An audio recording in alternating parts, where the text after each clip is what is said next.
Testing, testing, 1, 2, 3, testing.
Good afternoon and welcome to today's meeting of the Emergency and Community Services Committee of the City of Hamilton. Today is July 31st, 2025. It's 1:30 p.m. I am not your chair of Emergency and Community Services. I am filling in for Chair Nan and Vice Chair Clark, who, due to a variety of other pieces, have to either be online or couldn't make today's meeting, and so happy to step in as the previous year's chair. We do have quorum present for today's meeting, and I would like to call this meeting of the Emergency and Community Services Committee to order. A reminder to all committee members to keep all of their electronic devices in a non-audible function. Joining us at committee today, we have Chair Nan. Joining us virtually, we have in the room Councillor Maureen Wilson, Councillor Cameron Gretsch, Councillor Tammy Wang, myself, Councillor Tom Jackson, and joining the committee as a guest today, Councillor Ted McMeekin. Next up is the approval of our agenda. May I please have a mover and a seconder to approve the agenda as presented? Thank you, Councillor Wang, Councillor Gretsch. Elsie Versace, are there any amendments to today's agenda that need to be going through? There are no changes to today's agenda. Wonderful. So moved by Councillor Wang, seconded by Councillor Gretsch, that today's agenda be approved as presented. Can I have a show of hands vote, please? That carries unanimously. Moving right along, are there any declarations of interest on today's committee? Seeing none, may I please have a mover and a seconder to adopt the minutes of our previous meeting from June 12th? Thank you, Councillor Wang, Councillor Nan. Is there any discussion on these minutes? Okay, seeing no discussion, may I have a show of hands vote to approve the minutes?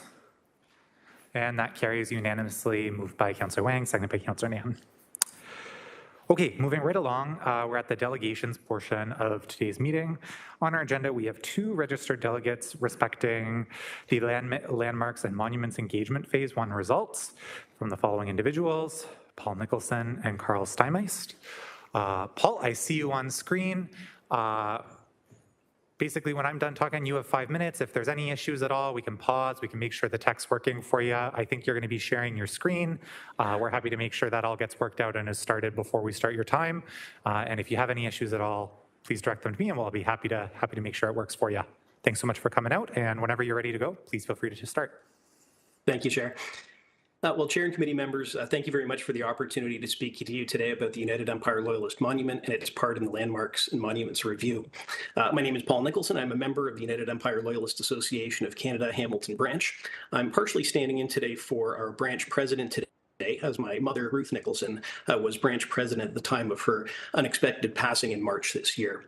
Another valued member of our association, David Hill Morrison, a Mohawk descendant of Joseph Brant, passed in October, and I just wanted to acknowledge the absence of their voices as a great loss in this conversation. Before I continue, I'm going to share my screen.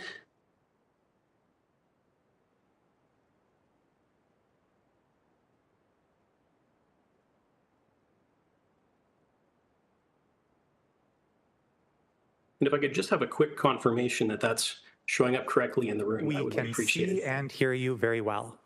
Thank you, sir. All right, so in summary, today I have 4 messages for the committee. The first is that the United Empire Loyalist Association welcomes historically accurate enhancements of the monument site with Indigenous stories. However, the Loyalist Monument was misrepresented in the Landmarks and Monuments Review, and I'll address that today. Third, the identified harms of this site relate only to a garden plaque, and our recommendation is to remove the plaque and use this moment to reinforce our treaty relationships. And finally, one of the project goals is nothing about us without us. And that's a sentiment that the association echoes. However, we have been shut out in the process, and we ask to be integrated into the future conversations about the United Empire Loyalist Monument site. The United Empire Loyalist Association of Canada has 2,000 members across Canada in 28 branches from BC to Nova Scotia.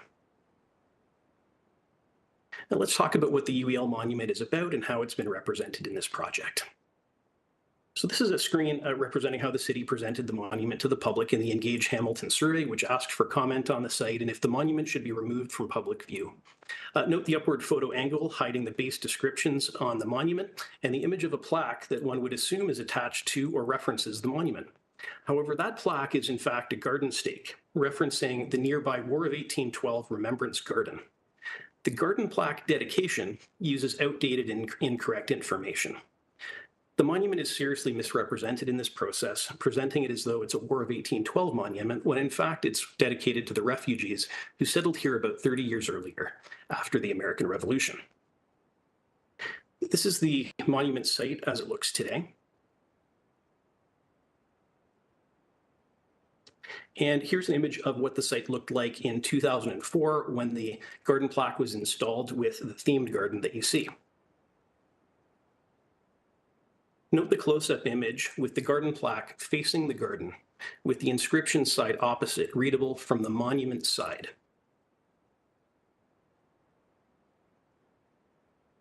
And here we see what the monument looks like today. Note the change. The garden side sign has been reversed away from the garden and toward the monument, completely changing the plaque's meaning and reference point. And this was done without consulting the association. Here's what the monument looked like originally in 1929 when it was originally installed, and we can see the old Wentworth Courthouse as it was then. This is the actual look at the monument as it stands today, with large distinct plaques on each side that were not included in the monuments project as it was described to the public.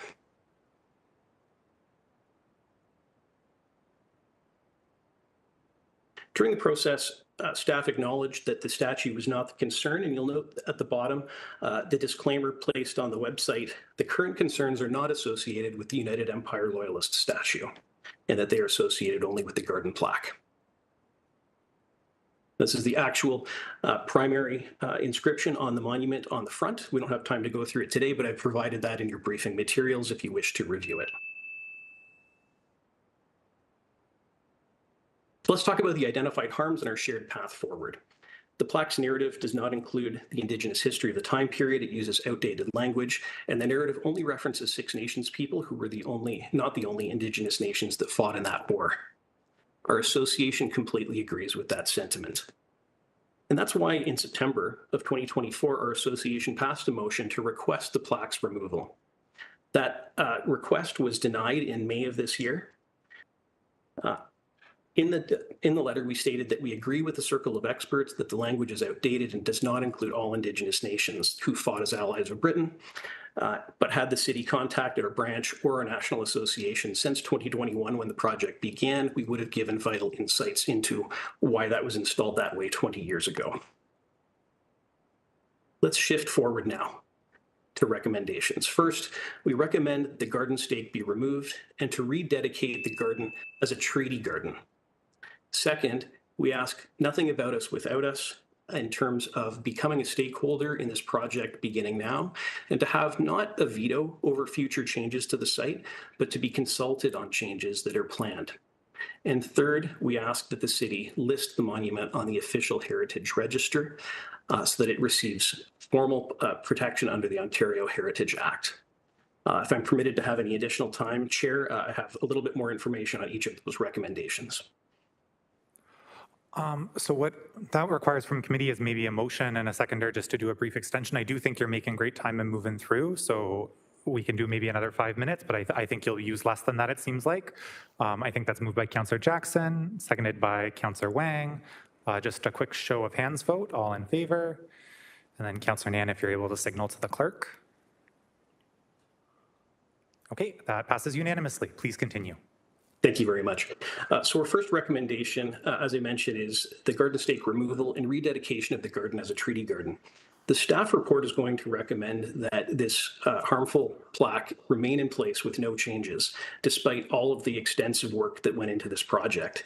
Instead, let's remove the plaque, and instead of it being a War of 1812 garden, which has already been forgotten, the themes of that garden have been removed over the years, let's echo the Jubilee gardens that were created in the event of the Queen's Platinum Jubilee across Canada in partnership with Indigenous nations. In the Northwest Territories, the commissioner of the Dene Nation stated that the garden honors treaty, which is why it's filled with sacred plants like tobacco, sweetgrass, and cedar. And this idea also echoes something I heard from the executive director of the Woodland Cultural Center, Heather George, remarked that colonial monument sites could be used to grow food and medicines used by the Indigenous community. I thought that idea references some of the other work that's going on across the country. And we're asking to extend beyond the recommendations to leave that garden stake in place and instead remove it and enrich this site in honor of our ancestors' treaty relationships. Second, let's integrate the United Empire Loyalist Association into every change considered to the site, including the language that staff recommend be prepared by an Indigenous historian. We accept and welcome an Indigenous perspective on that plaque. We simply ask for stakeholder status over our national monument. And thirdly, let's preserve the monument site formally under the Ontario Heritage Act. This committee and City Council have the authority to refer this monument to the Heritage Committee, and pursuant to Regulation 906, the monument needs to demonstrate certain traits, one of which is historical or associative value. The monument clearly seems to fit all of the criteria for listing, and it should also give advantages in terms of tourism funding that may support other installations at the site. The Hamilton Municipal Heritage Committee would respond with its recommendations to City Council, and we would ask for a motion to put that process into action. We believe that these three recommendations enhance the staff report and move our association and community closer to reconciliation and honors our ancestors' historic and ongoing treaty relationship with Indigenous people. Thank you very much for your time today. Thank you, Paul, for your delegation and for your presentation. If you're just able to stop screen sharing for a moment, I'm going to turn to committee to see if there's any questions for our delegate this morning. Councillor Jackson. Thanks, Acting Chair Alex Wilson, and good afternoon. And Mr. Nicholson, nice to meet you virtually. I've been aware of your situation through your Ward 15 Councillor Ted McMeekin prior to today. Can I just get crystal clear? The recommendations from the UEL, those are your three recommendations. And without getting staff involved at this time, because there's going to be a staff presentation later, is it that staff have not or will not accommodate your three recommendations? Can I get that crystal clear through you, Acting Chair, please? Yeah, Paul, are you able to comment on any differences you see between your recommendations and the recommendations in the report? Yeah, the staff recommendation is primarily based on the online survey. And the online survey asked whether the monument should be removed, placed in a museum, whether additional Indigenous signage should be placed on the site, and whether the statue should be retained but the plaque removed. The problem with the survey in this situation is that it wasn't clear whether the public were being asked about removing the plaque attached to the monument or the garden stake. And so I think the public's response to that was somewhat muddled, and only a very few respondents suggested removing the statue and the plaque. So I think a common sense reading of what the public would be looking for would be an act of reconciliation that would remove a harmful sign rather than retaining a harmful sign. It's a sign that our association fundraised for and placed there in 2004, and we see it as an act of reconciliation to remove something that's been identified as harmful rather than retain it in place. So because the online survey did not have an overwhelming number of people that recommended plaque removal, staff are recommending that the plaque remain in place and that an additional Indigenous interpretation be added. We welcome the Indigenous interpretation and perspective with consultation with our association. However, we would like to see that plaque that we purchased and installed removed. Okay, Mr. Nicholson, maybe I'm extremely slow at understanding, and I've read the staff report and I've had some preliminary meetings with staff to better understand what their recommendations are going to be so that I wouldn't waste this committee's time with an hour of questions. But I'm not sensing we're far apart here. Did I hear you say that you're willing to retain the plaque, but you want to be consulted on how to retain the plaque? Or can you help me further understand that, please? I apologize for my confusion. I'm hearing we're close, and yet we're not close, and I'm just trying to, everybody's going to use the word today, reconcile, and I'll use it again. I'm trying to reconcile and try to see if we can find consensus. Through you, Acting Chair, please. Let me be crystal clear. We're advocating for the removal of the garden stake sign that our association installed and that has been identified as harmful to the Indigenous community. Okay. That's what we're at. Okay. And we're asking for that garden to be rededicated as a treaty garden instead of a War of 1812 garden. This is to give Indigenous people not only a plaque that they're going to, this is an additional plaque that would be installed, and it wouldn't replace the, in the staff recommendation, they would like to retain the old plaque and install a new plaque. We're simply saying, let's remove the harmful plaque and add the Indigenous interpretation and go even further. Let's make this an Indigenous treaty garden, as has been done in other jurisdictions as well. So, okay. I'm not going to belabor this, Acting Chair. Alex Wilson, Mr. Nicholson, I appreciate your best efforts. It almost sounds like there's a reversal here going on in terms of the advocacy to remove harmful, but the other side wanting to retain harmful with additional plaque. My goodness, it seems to me that we're not that far apart, but I appreciate your presentation. Thank you, Acting Chair. Thank you, Councillor Jackson. Just seeing if there's any other first-time speakers on the list. Otherwise, yeah, Councillor Maureen Wilson. And then when we're done with first-time speakers, I'll jump on myself. Councillor Maureen Wilson. Thank you, Chair. So maybe I'll try and appreciating Councillor Jackson's questions, which were helpful for me.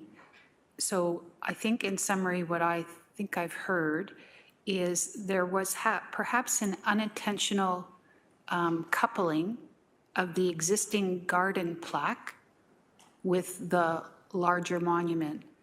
And when the city engaged in survey consultation, that coupling may have skewed the outcome of the survey.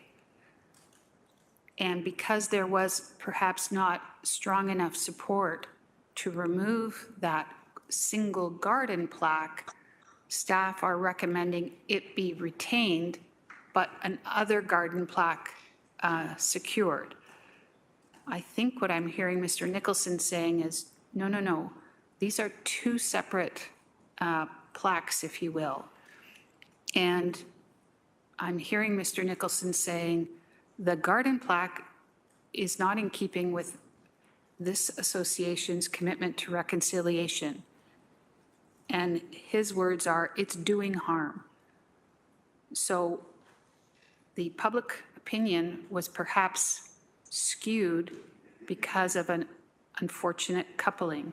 So he's suggesting we remove that garden plaque because it is doing harm, and a new garden plaque be put up that is in keeping with a new Indigenous framed garden. Do I have that correct through the chair? May I share my screen? I think it might be a situation where a picture tells 1,000 words. Yeah, if that helps you answer the question of clarification, for sure. Let's do that.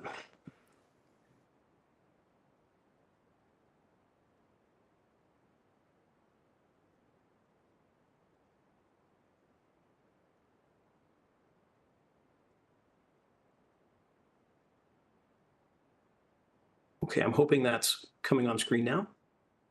We can see it, yes. Excellent.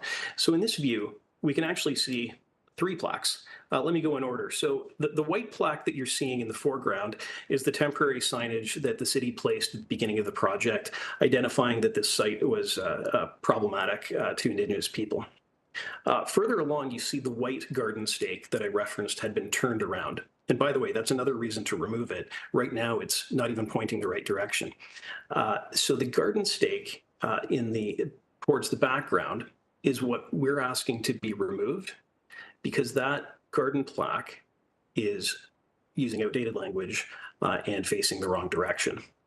And the other plaque that I spoke about in my presentation, of course, is the very large brass plaques that were installed on the monument originally in the 1920s that describe the United Empire Loyalists. So in speaking about multiple different plaques, I can understand why there would be some confusion. What staff are recommending is that the white plaque in the foreground be replaced, the white facing on it would be replaced with new Indigenous interpretation of the site. However, staff are also recommending that the white sign in the background, the garden stake that has the outdated language, they are recommending that that stake remain in place.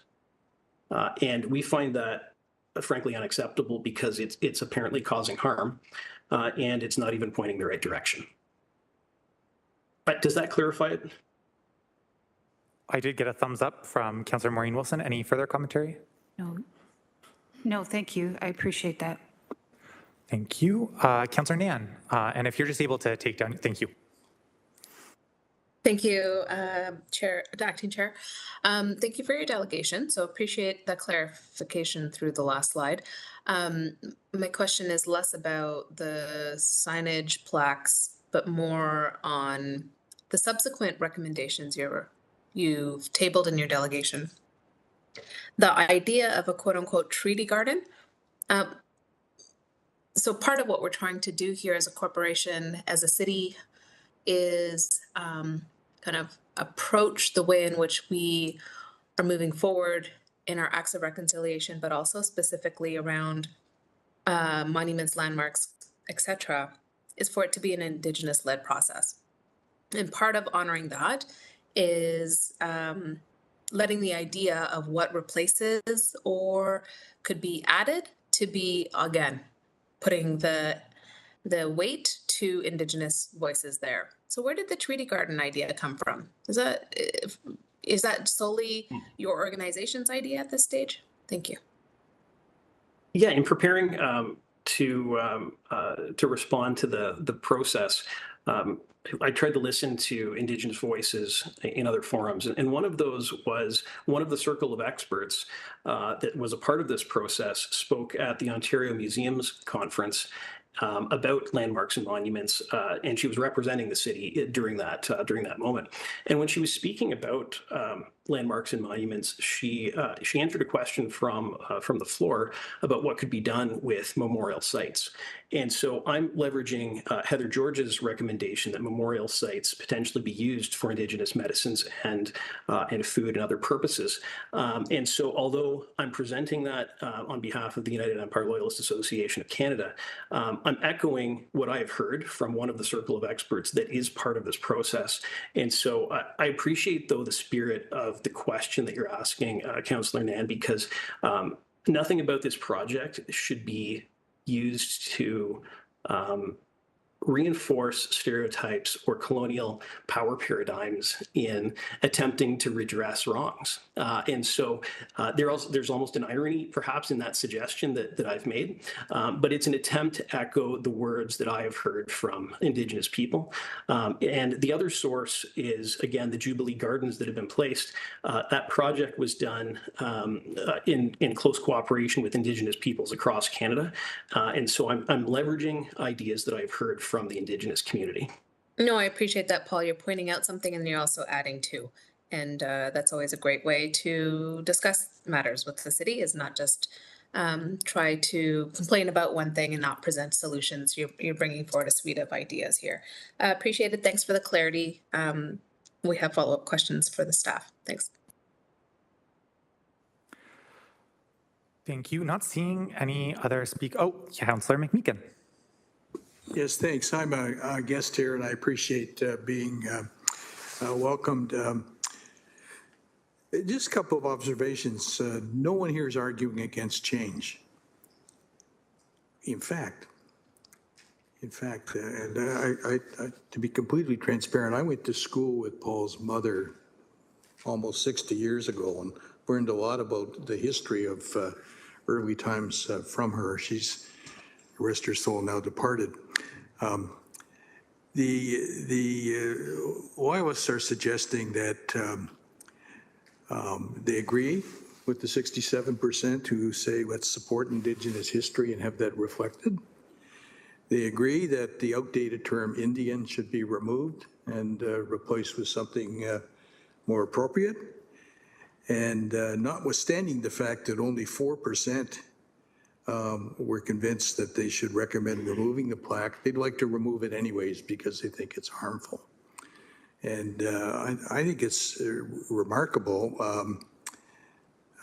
Sorry, Councillor Meek, I just want to make sure you're building towards a question, because we can absolutely have commentary when we're on the report as well, just okay. if it's a question for Paul. Yeah, well, I guess my question to Paul is this really from both a historic perspective and a current perspective is intended as an act of reconciliation and peacemaking? Thank you, Councillor, and thank you for your kind comments. The United Empire Loyalist Association of Canada is dedicated to educating Canadians about early pre-Confederation history. It deals with colonial history, but the organization is not colonialist. It deals with colonial times. And so I just want to emphasize that point. Any follow-up questions, Councillor McMeekin? Yeah, that's it. Thanks. Thank you. Councillor Wang, are you just okay to take the chair for a second? And through acting Chair Wang, thanks, Paul. I think I'm not going to ask you questions about the signage. You've clarified that perfectly. Thank you, Councillor Nan, for the additional request about the garden. I'm just going to kind of take a couple of the other pieces, which may not have been the main point you were trying to say. I feel clear about those other pieces through other questions.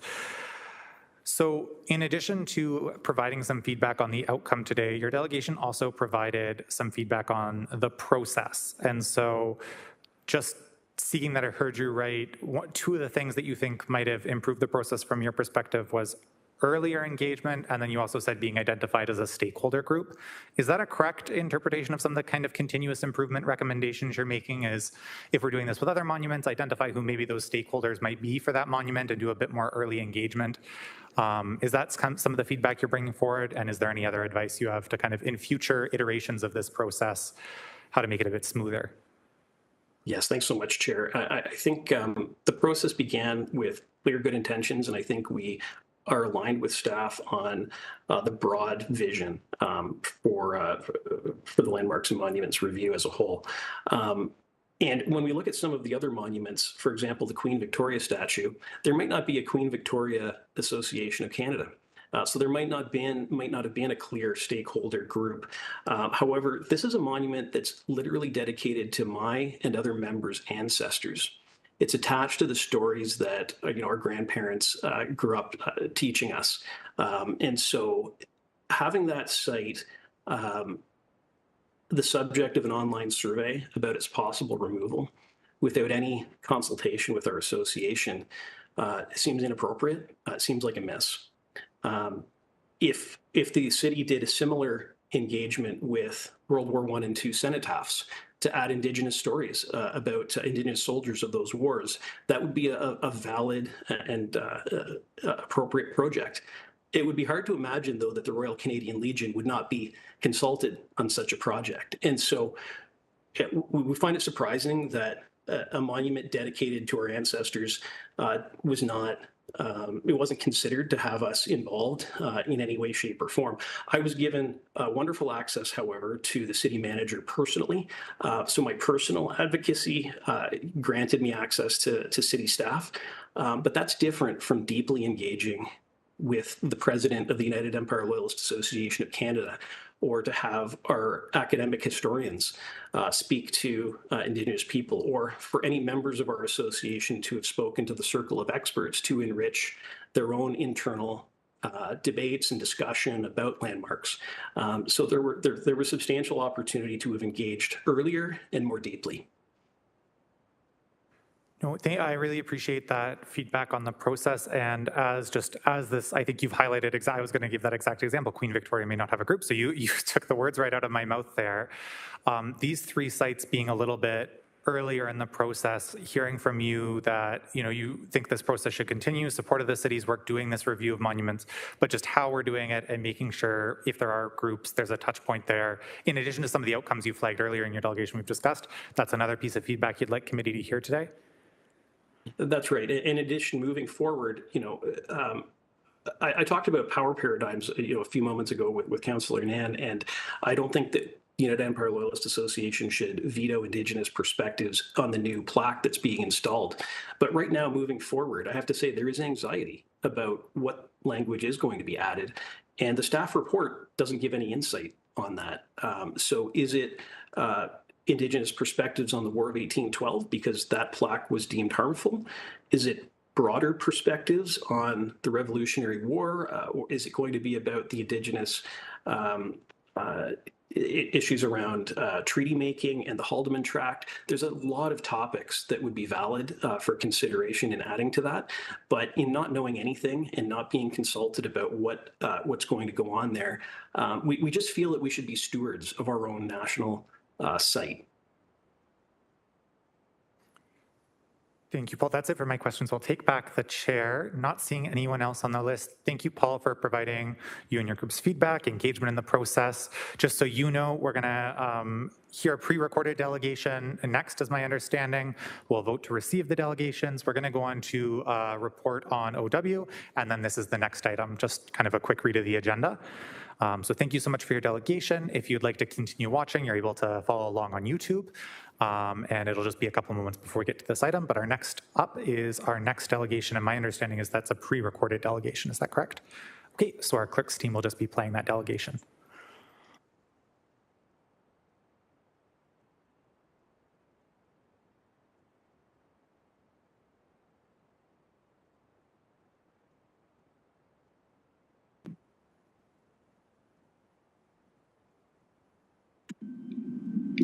Chair, members of the Emergency and Community Services Committee, thank you for allowing me to speak today.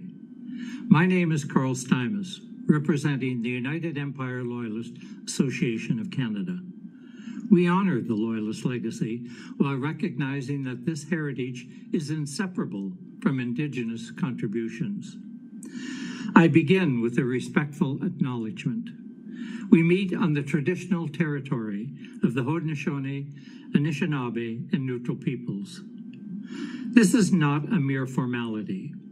It reflects a deep historical alliance between the Loyalist and Indigenous peoples, dating back to the American Revolution, when our Loyalist ancestors and those Indigenous allies came to Ontario in 1784. UELAC Honorary Fellow Nathan Tidrich, an expert in history and treaty studies, has emphasized the covenant chain established in the 1764 Treaty of Niagara created living relationship rooted in kinship and mutual protection. During the American Revolutionary War, Indigenous nations, including the Mohawk, the Cayuga, and Onondaga, stood with Loyalist refugees. They endured displacement and loss to uphold those alliances.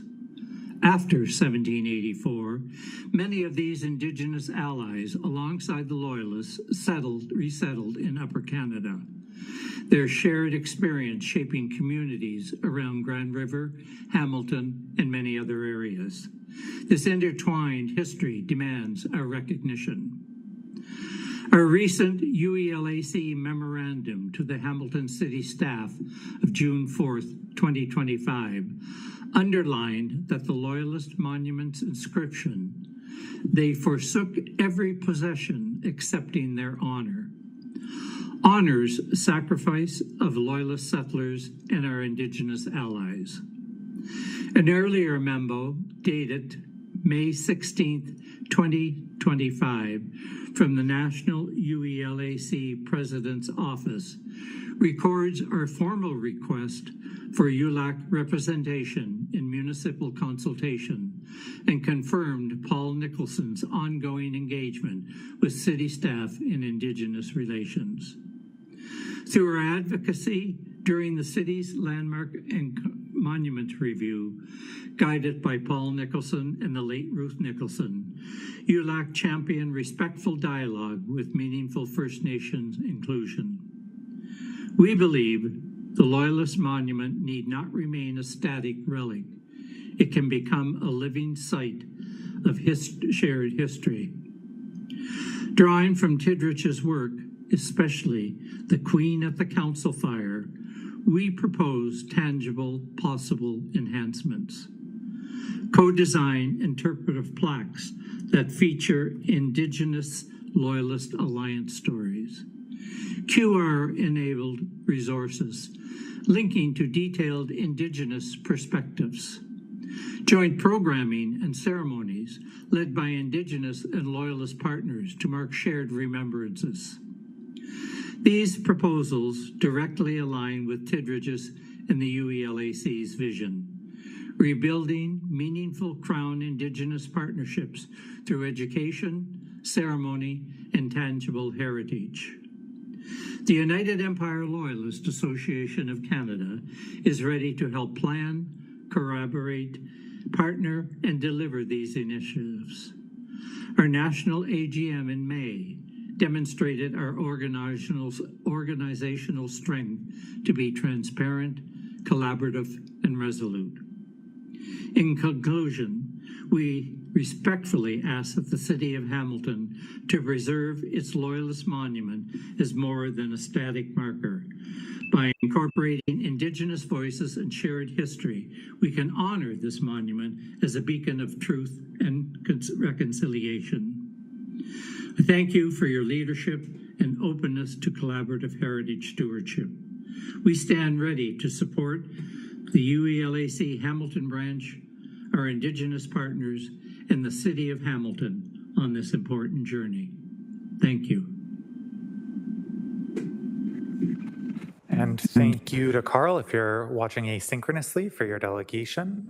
Because that was a pre-recorded delegation, we cannot have questions and answers. So at this moment in time, I'm going to ask for a mover and a seconder to receive the delegations. Thank you, Councillor Wang, Councillor Kretsch. All in favor? That is unanimous. Thank you. And as I shared earlier, before we come back to this item on our agenda, we are now going to items for information 7.1. This is an Ontario Works presentation for the 2025 service plan. I would like to invite Stuart Bomer, the Director of Ontario Works, to begin the presentation. And then just so committee knows, what we'll do is after receiving the presentation, we're going to put both the presentation and the report on the floor at once, give Stuart a chance to sit back down, and if there's any questions, we'll do them from there.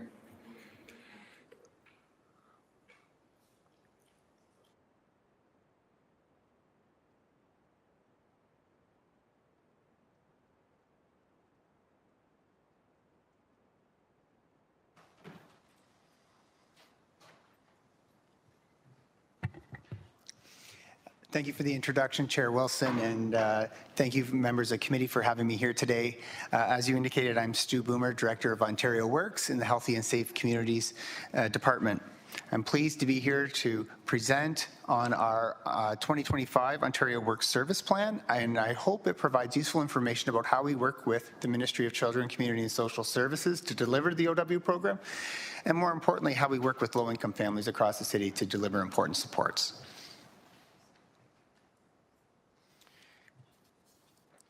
The Ontario Works Service Plan is an important element of our service contract with the Ministry to deliver Ontario Works services locally. It's completed on a 2-year cycle, and 2025 is the second year of that cycle, so our service plan builds from last year's service plan. It also includes our provincially assigned outcomes for our service delivery, and is part of our service contracting process with the Ministry. We also submit additional documentation, including a budget, to the Ministry for approval, and that budget follows from the approved city budget. This slide includes the vision for the Ontario Works program. The yellow circle includes elements of the provincial vision for the program, and our purpose statement is located below. What I'll draw to your attention on this slide is that in both cases, the important element is trying to center those that we work with in our work, so that we are considering the needs of clients in our service delivery and working to meet those needs. The service plan includes 4 elements that I will go into and asks us to consider the local context that will support our service delivery in these areas or potentially present challenges. Arguably, the most important elements of the service plan include an analysis of the community. This includes a number of things, including an analysis of our current caseload, as well as the needs of clients that are identified and how we are going to work to meet those needs. I'll draw a few points to your attention on this slide. First, you'll notice that the Ontario Works caseload is increasing at a fairly significant rate, 16% year over year if we look at the beginning of 2024 compared to the beginning of 2025. This is surpassing provincial average rates of increase for Ontario Works caseloads, which is a trend across the GTHA. Our clients are predominantly single people. 65% of our caseload are single individuals, and the next largest component is single individuals with children or sole support parents. This represents the vast majority of those we serve. You'll also note that 84% of our clients live in private market housing, and we know average rental rates are far in excess of what benefits are provided to individuals on Ontario Works, and approximately 7% of our caseload continue to work part-time while receiving assistance. This slide represents the top needs of clients as identified in our work to complete needs assessments and develop action plans between clients and their case managers. These needs are likely not surprising to you. We know that individuals receiving Ontario Works are living in deep poverty and often struggle to meet their own basic needs. Where possible, our case managers work to connect clients to important supports to address these needs, and we do have some additional participation dollars that we can use to support those activities, things like transportation or access to assist with digital connectivity. The accompanying staff report notes that one of our greatest challenges in meeting our needs and one of our greatest challenges related to client well-being is the rates of assistance that are set by the province. It does challenge people in being able to move forward successfully. As mentioned, the service plan speaks to our performance outcomes. These are established by the province, and the performance outcome framework is used with all service managers across the province that are delivering Ontario Works.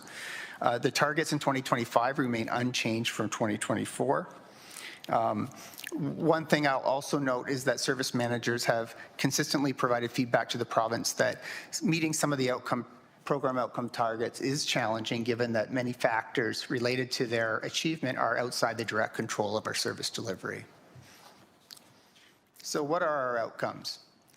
Our first outcome is that 100% of those that we're working with that have participation requirements have a valid action plan created. This is a stretch target. There's no one in the province that meets the 100% mark. However, we do our best to action plan as quickly as possible with all those we work with. 27% of individuals that we work with are referred to the Employment Ontario network of services. That's our second target. That 10% of our target cumulatively over the course of the year exit the program to employment, and 35% don't. Our target is 35% for Ontario Works cases that exit that return within 1 year to the program. So in this case, we want to be lower than the established percentage.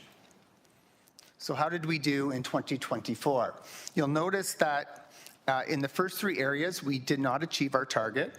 However, we did on outcome 4, which is the returns to the program. For the first outcome, action planning, we did significantly exceed the provincial average, which was a good sign. The accompanying staff report does note some of the challenges in meeting our targets last year, one of which was the cyber incident that did interrupt connectivity between our case managers and clients for a period of time and change how we delivered service. And a second was a significant change in intake to the program, where the province is playing now a more active role in application and eligibility determination. and we had to shift a number of staff resources as a result of that change, and that required some retraining and reorganization within the division. I'll now move on to some of our key service strategies. The service plan speaks to equity, diversity, and inclusion, and we work with our staff and corporate initiatives to participate in those activities, including an Indigenous-focused case management approach that we've started this past year, and some delivery of some key training, including increasing the capacity of our team to deliver trauma-informed case management service. We work to deliver services in French. That is a requirement through the contract, but we also engage with interpreters to deliver services on a broad range of languages to ensure our clients can work with us in a way they understand. And I should mention that Ontario Works clients do receive health-related benefits through our special supports program. This includes prescription drug coverage, eyeglasses, and emergency dental care, amongst other items. We did have an opportunity in 2025 through the budget process to invest and enhance our services. Those investments were primarily to support caseload growth with additional frontline staffing. We are also working to increase client benefits that we can use to support participation. And we also have a relationship with our Housing Services Department where they directly deliver OW assistance to individuals who are unhoused or in shelter. So that's approximately 800 of our cases. And we work closely with Housing to do that, and we were able to provide additional funds in 2025 to enhance that service delivery as the number of individuals in shelter increased. So some work plan priorities in this year also include research with McMaster. We're doing a project to focus on client outcomes. We're just in the setup phase for that. We want to understand when we're successful and then try to understand what was it that happened in those circumstances that led to that success, and how can we scale that up. We're also looking on a regular basis to enhance our community partner engagement. A key priority for this year is our work with FedCap, the service manager for the employment system, to increase our referrals to that system and work jointly with FedCap and the EO providers to successfully help people exit to employment. Lastly, I'll touch on program integrity. We want to make sure that the right amount of benefits are being paid to our clients. We have a dedicated verification team that follows up on instances of potential eligibility abuse. We also identify high-risk cases and review those files, and that team also is responsible for oversight of our overpayment recovery program. Our finance team, who we work closely with to ensure that monthly subsidy claims are submitted to the province accurately and with the required backup information to support recovery to the city for funds paid out. So finally, thank you for your time. Look forward to answering any questions that you have, and hopefully this helps provide council with some information about the work that our team does. Thanks.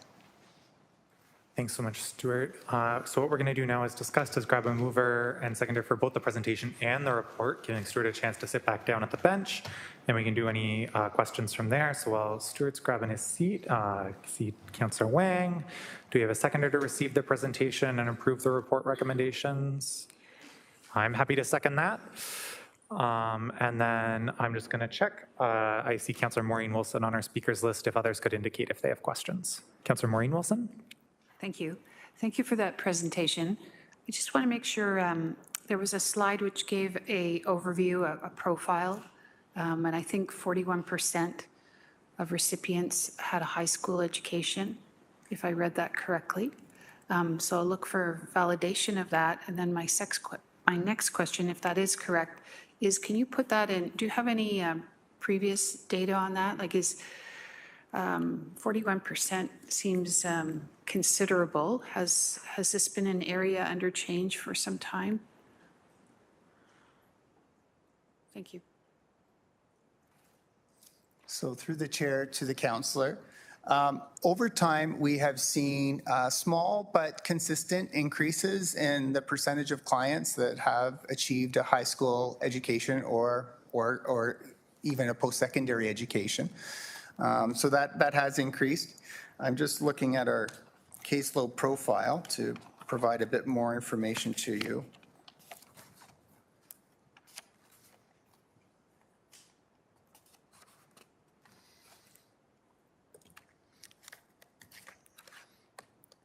So if we look at post-secondary education, starting there at the top, we have just about 23% of our caseload that has a post-secondary education. We have 37% that have a grade 12. So taken together, you've got over half of the caseload that either has their high school or post-secondary education. And then you've got the remaining approximately 37% that do not. So I hope that helps clarify. Thank you. And I think I heard you say in the early part of your response that number has been creeping up for some time to 41%. So almost. Yes, that has slowly increased over time. Okay, thank you. Very concerning. Could you help me also understand in that same slide, which is number 5, slide 5, the 7% declare earnings from employment. Could you contextualize that? Can you speak to that through the chair? Yes, through the chair to Councillor Wilson. Each month, if individuals are working, they have a requirement to report their earnings through a monthly reporting process. Right now, we have approximately 7% of our clients who are reporting part-time earnings that are at a level that they maintain eligibility. So the way that the earning exemptions work is that for the first $200 that a household or an individual is earning, that is fully exempt. And then any earnings over $200 are deducted on a 50% basis at a rate that continues to, that continues until they get to a point where they completely have exhausted their eligibility. So this represents not the number of folks who have exited because their earnings are in excess of the eligibility maximum, but the number of folks that are working part-time and maintaining eligibility. There's some variability. This is a point in time that we've drawn this number from, but this number tends to vary between about 6% and 10% historically. Okay, sorry, that last part, that number is between 6 and 10% fluidity. Correct. If you looked at our caseload, it would be approximately 10% that have close attachment or have recently reported earnings, but some months they may have earnings and some months they may not have earnings. So on an average monthly basis, we're at about 7% currently. Okay. I'm just trying to piece together the parts and to inform myself of the narrative, Chair, of are we seeing a trend, as which we're reading about trends, is increasingly we're getting more working poor and more people working in a gig economy that don't have assured employment, or they dip in and out of employment, while the cost around them, if 84% are in private market units, it just seems a basket of a whole load of trouble, if you will. I'm just trying to see if you could comment on any trends you're seeing in client profiles. And those are my questions. So through the chair to the councillor, I think those trends of precarious work are noted by our case managers in terms of the types of work that our clients are able to achieve. One of the things that we're trying to move forward on is some advocacy around the rules behind the program that might make it more accessible for people to either come onto the program and be eligible in the first place, or to maintain their eligibility while they cobble together supports to get by. So a few examples of how that could occur and that we've put forward through government relations for potential advocacy to the province is increasing that earnings exemption so that people can maintain some eligibility as well as access to some of the other supports that are offered through the program. Another is to allow those earnings exemptions to kick in earlier. The current rules don't allow the earnings exemptions to kick in until the 4th month of eligibility. So for the first 3 months of eligibility, any earnings are deducted at 100%. And so we would like to see earnings exemptions applied right off the hop so that people could then keep more of the money that they're earning and combine it with the support that's being provided to better meet their needs. Another area of advocacy we've asked for is the amount of casual payments and gifts and loans that are allowable in a given year to people. So right now, if you find a place for $1,500 a month, which is pretty good deal. You're a single person. You don't have, that's already double almost. That is double the amount of money we are providing to you on a monthly basis. So if you're fortunate enough to have friends or family that can kick in to help you keep that place, we have to track those gifts. And if it exceeds $10,000 in a given year, then the person is ineligible. So we've advocated to increase this amount or to fully exempt amounts that are provided to people for the purposes of maintaining their residence. Those are some of the advocacy pieces that our staff have identified as being helpful to those we serve in trying to combine supports to get by, because the rates of assistance are just not anywhere close to the actual cost of living that people experience.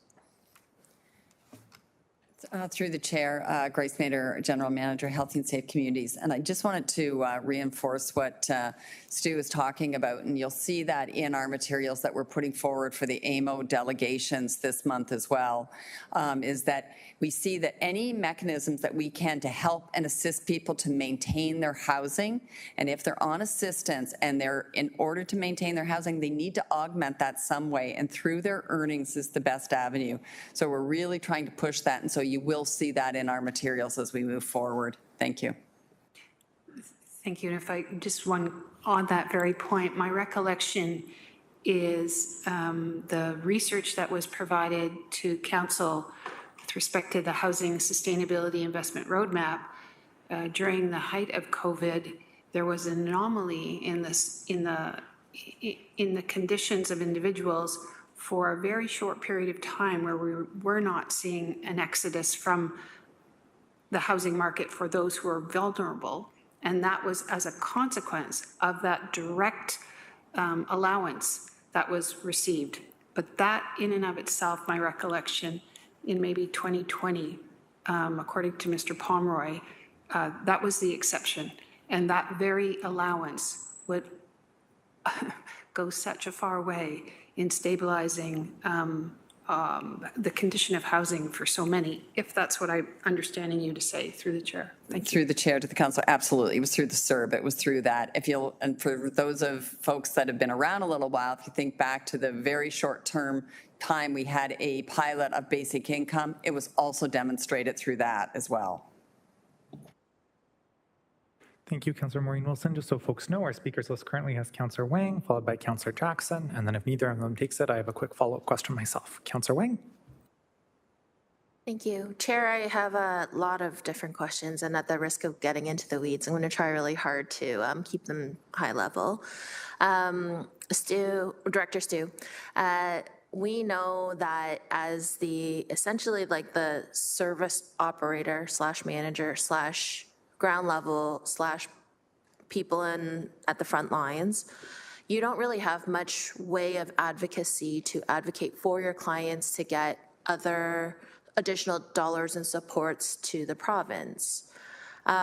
So what are the mechanisms in which you can share to the province that the need is so great that we do need to essentially show them the dollars and cents that outcomes are becoming worse and worse and worse because of those dollar amounts. Do you kind of get where I'm going with this? Because I know that you can't directly say to the province, we need you to increase this from $733 to whatever extra, but is there any way, what are the things you can do and to which this council can do to help you with getting more dollars for the clients? So through the councillor, to Councillor Wang, well, you know, you did mention we can't, you're correct, we cannot control the rates that are set for the program, as well as the mandatory benefits and we're like, as well as the rules that are applied. So we do have limitations that way. That being said, we do speak at a staff to staff level to provincial officials, and we do ask them to increase the rates.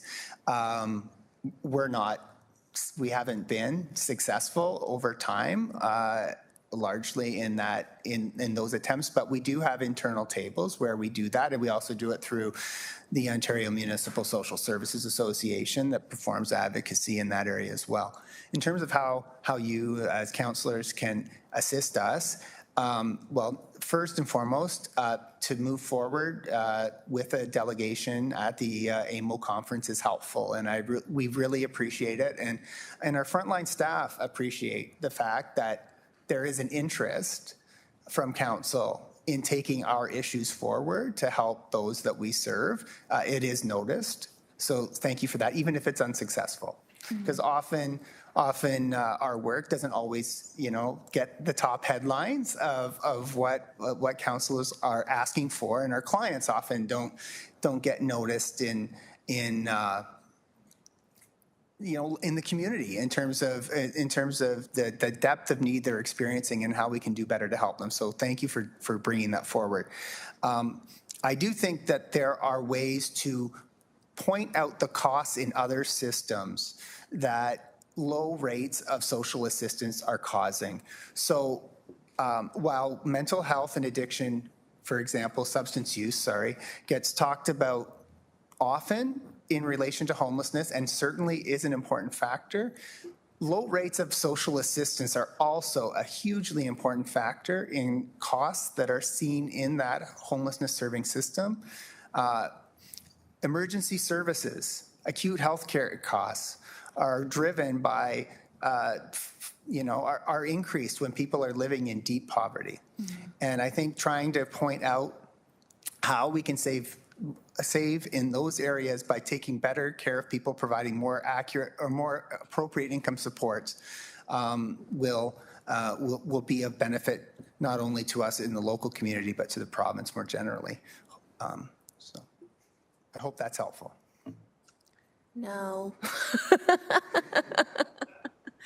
But thank you for that answer. I am stuck on slide 9 of your presentation, which is the 2024 performance outcome achievements. And you've done an excellent job. However, there are numbers here, like the percentage of caseload exiting to employment is only 5.1%. The percentage of clients that exit and return within 1 year is held steady at 35%, but I would argue that 35% is also too high of a number. So I'd like to understand if you could also then provide additional strategies to help me as a counselor, help you as a service manager to get these numbers to be better. Because I also, being a little naive and a little bit idealistic, I do understand that there are a plethora of different aspects and challenges on this. However, if we can try and implement, say, employment, or if we can try and help with training, or if we can help with just even life strategies in order to get them into a better place, is that something that we can alleviate from you and your team by having us share the load in other areas? So I'm trying to understand this particular slide and how do we help you with better outcomes on this particular slide? Through the chair to the councillor. So a few few thoughts come to mind, and I'll look at some of the outcomes. I'll look at the two that you spoke to. So exits to employment. So the responsibility for the delivery of employment services is transitioned away from our program and the funding that was attached to support that to the Employment Ontario system. However, the Ministry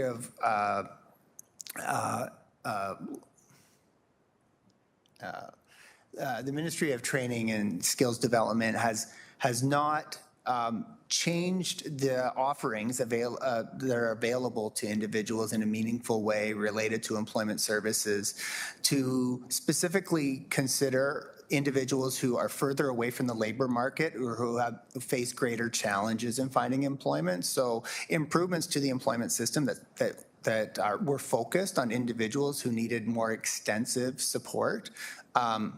Advocating for those solutions would be useful to us, and we continue to work internally and at a local level with, as I mentioned, FedCap as the local service system manager to think about solutions that will work for those that we serve that tend to face more barriers to employment.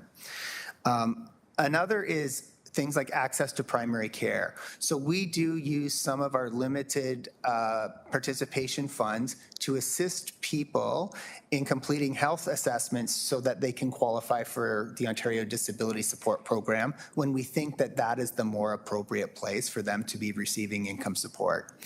And the better that the healthcare system can do at meeting the needs of those with that are low income, that may be without a healthcare practitioner, that will support people in being able to access, a more appropriate income source.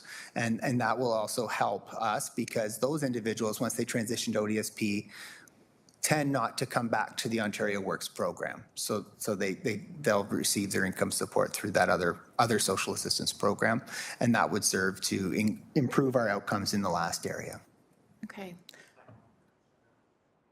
Perfect, thank you. My final question is, I wonder if, I'll send you a note offline, but I'd really like to get a bit of a flow chart of the number of agencies and ministries that you interface with. My immediate gut reaction was, is there an opportunity with MedCat, which is the Ministry of Economic Development, Job Creation and Trade, mostly around entrepreneurship?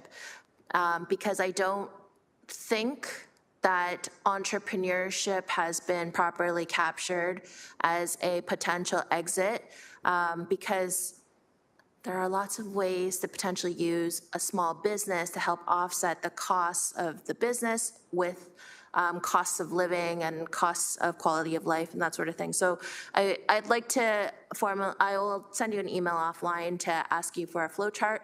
I'd like to understand if there is anything to do with entrepreneurship, because it strikes me that that might be a small opportunity that might help. Mostly, I'll follow up offline, but if you have a comment today, yeah. Through the chair, to Councilor May, I will welcome that offline conversation around self-employment and entrepreneurship. I think we could have an interesting conversation because some of the rules around how we need to administer self-employment within the program are challenging for both those working as well as for our staff. Thank you, Councillor Lang. Next on our speakers is Councillor Jackson. Thanks, Acting Chair Alex Wilson. Thank you, Director Bumer, for excellent update and presentation. A couple of questions. I didn't see anywhere on the presentation, or unless I missed it from you verbally as you were presenting, what is our total caseload? If memory serves me right, all the years I've been honored to serve on ECS, it's averaged over the years, and when the market was and jobs were plentiful, it was around 10,000.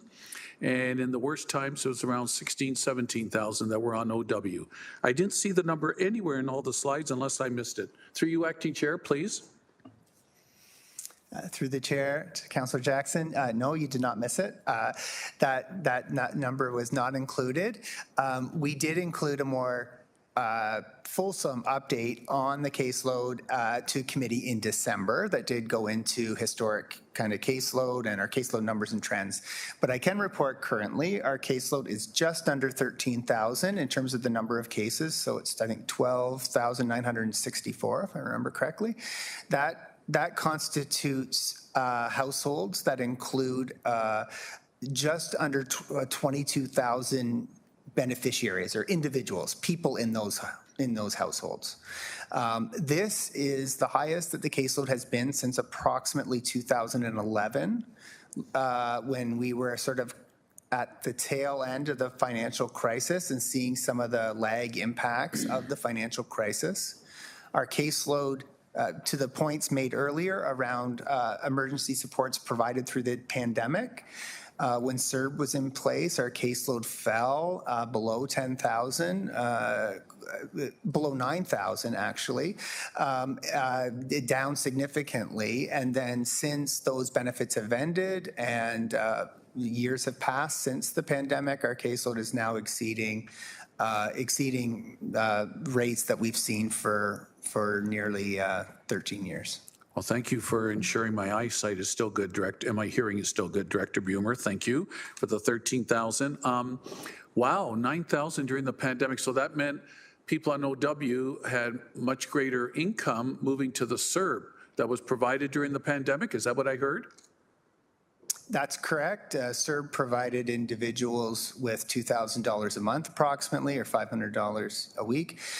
The eligibility threshold to receive CERB was quite low, so you had to have a fairly, if I recall correctly, I believe it was $5,000 in earnings the year prior. I could be wrong, but it was quite low. And so many of our clients had enough earnings that they could demonstrate and qualify for the assistance, and that meant that they left our program.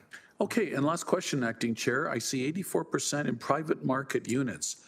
How are OW recipients able to afford private market? I know the private market can range from maybe a private market within a public housing complex might be around $1,000, $1,200 to today's average in Hamilton in the private sector, what is about $2,200, $2,300. But I'm just curious how 84% on OW can afford market rent. Maybe you can explain to me. That's my last question, Acting Chair. Through the chair, to the councillor, there's a number of ways that people try to cobble supports together to afford their rent. The biggest is sharing accommodations. So many people sharing the cost of rent. The way that shelter rules work now, our case managers have to try to untangle who's responsible for what in those arrangements. That's another point of advocacy where we've asked the province to simplify shelter rates so that we don't have to do as much investigation and follow up with clients to try to understand living arrangements, because they are precarious and changing by necessity of the level of assistance that's provided.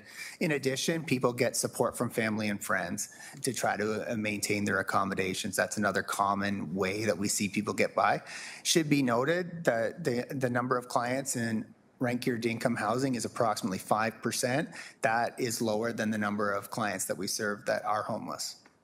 Okay, very good. Thank you, Director Bumer. Thank you, Acting Chair. Thank you. Just a quick question of clarification for me. It's part of the same question Councillor Jackson just asked. I'm just trying to link that number of how many clients are experiencing homelessness or are supported through our housing team. I think it was either 800-ish or 10%. I'm just trying to understand as a percentage of the overall caseload, either via households or preferably via individuals if possible. Our housing services team, back to through you, Chair, for your own question. Our housing services team manages cases of folks who are in shelter or living unsheltered. Right now, it stands at just under 800, so approximately 800 cases. However, our reporting shows approximately 950 cases with no fixed address. So we do have some folks that we continue to serve through our main office who have no fixed address, but maybe couch surfing or living in other circumstances, but we haven't transitioned them over to working with our housing-focused homeless case managers.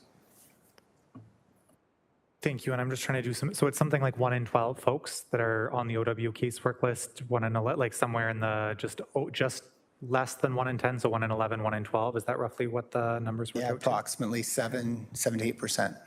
Okay, thank you. Councillor Crutch. Thanks. The statistic of 84% living in private market dwellings seems to have generated some interest. And as a councillor representing almost 80% of people who rent their homes, it's not a surprise to me in any way. And I want to, I think, narrow in on what that really means. It means there is not the possibility for those individuals to find accommodations elsewhere in affordable housing because they don't exist. And the nature of the precarity for people who are getting private market housing is off the charts. People are in wild situations that would curl everyone's hair in the room to find out about, I think, in terms of having to have accommodations with multiple folks and being afraid to leave their apartment at times, afraid to answer their door at times, because the tenuousness of their tenancy is so bare, and there's so much risk there, and they're scraping by with so little, accessing food banks, all kinds of programs just to get through the month, that they're worried that they're going to lose the only place they've got. Now with rent control being removed by the province in for buildings after 2018, this adds a further layer of precarity. I can't tell you that the sheer terror in the eyes of renters sometimes that I've knocked on their door thinking that I might be the landlord to ask them a question. And many of those people were individuals who were seeking assistance with some of these programs. So I think it's good to highlight that, but I just want to also add that element to it, that there's a lot going on here I think we don't talk about very openly, but some of those private market relationships are extremely tenuous and put people in a lot of precarity. I know that Jim Ader wanted to say something, so I'll be quiet now. Through the chair, thank you. Just to follow up on that, Councillor Kretsch, and you know this very well, is what we've also heard through a number of the food distribution groups, though, have also talked about how so many of the people, the majority of people they're providing food to on a weekly basis are not homeless. They are, in fact, those housed that are having to make choices about where they're spending their money for. They're paying their rent. And a lot of those sharing situations are they're paying for rooms. You know, that is what their accommodation are, but they are in, private market rooms, but it's just a room. And they're having to look at how they supplement all other aspects of their survival. Indeed, and I would say that it's disgusting, as far as I'm concerned, how the provincial government has handled the way that it understands the rates for Ontario Works, the Ontario Disability Service Program, support program. I think there's not an acknowledgement of just how unbelievable it is. I understand Councillor Jackson's point, when you look at the amounts of money, contemplate the market rents, it does seem impossible, yet people are making it work. I think we all have to ask ourselves how that happens, and the answer is not in a good way. Thank you, Councillor Kretsch. I'm not seeing anyone else with questions or comments at this time. I believe it was moved and seconded. Elsie Versace, can you remind me of our mover and our seconder? Or if you have them, we're good. So I have Councillor Wang and Councillor Alex Wilson. Great. It was me. So that's moved, that's seconded. Are we okay to vote to receive? That's a show of hands vote. Perfect. That's unanimous. Thank you, everyone. We're now moving along to item 8.1 on our agenda. This is the Landmarks Monument Engagement Phase 1 results. I'd like to invite Luke Gamacourt, the Project Manager of Indigenous Community Outreach, Healthy and Safe Communities, and Travis Hill, Curator, Planning and Economic Development, to begin the presentation. Much like our last presentation, we're going to do the presentation and the report questions together. We'll allow folks a chance to sit down. And just a chair's prerogative as we're getting going. As cities across Canada and the world try and do this work, it's certainly messy and it's certainly complicated and nuanced, and really just appreciative of the work our staff has done in kind of trying to bring a process forward. And so thank you, and excited to hear more. Thank you, Chair. It's great to be here today and get some results shared with this project that we've been working on, and the city overall has been working on for a few years now. My name is Luke Gamacourt, as the acting chair mentioned, and I'm the project manager of Indigenous Community Outreach with the Indigenous Relations Division with the City of Hamilton. And I will take you through a bit of a background to this project overall, and then our engagement and the results from that. So a bit of the background here is this is a 5-year effort from the City of Hamilton's Indigenous Relations Division. In the year 2021, Indigenous Relations staff were in the process of reviewing existing landmarks and monuments in the city and hired a third-party Indigenous consulting firm called First Peoples Group. This group engaged with Indigenous experts and did some research around the city on some different landmarks that staff had already flagged as potentially of interest to Indigenous people and the Indigenous community in a few different ways. So following this engagement with these experts, they were called the Circle of Experts. There were 6 Indigenous experts engaged with by First Peoples Group. There was a report created. So this report is called Honor Our Roots. It came out in 2022 and identified 5 high priority sites that are potentially problematic to Indigenous people in their current state, and laid out a framework of education and engagement with the Hamilton community, and to try to figure out what the community thinks we should do next on these sites and how to move forward. So in 2023, Indigenous Relations staff, which was Travis Hill and myself, worked to create some temporary signage that was placed at these high priority sites with some, and we also developed some educational content that showed some Indigenous perspectives on these sites. In the following year, 2024, the same staff, Travis and I, paired this educational content with online and in-person engagement, gathering feedback through surveys to get feedback from the public on these sites. So we come to 2025, we've had this data collected, we've analyzed it, and we have some recommendations to bring forward to you today.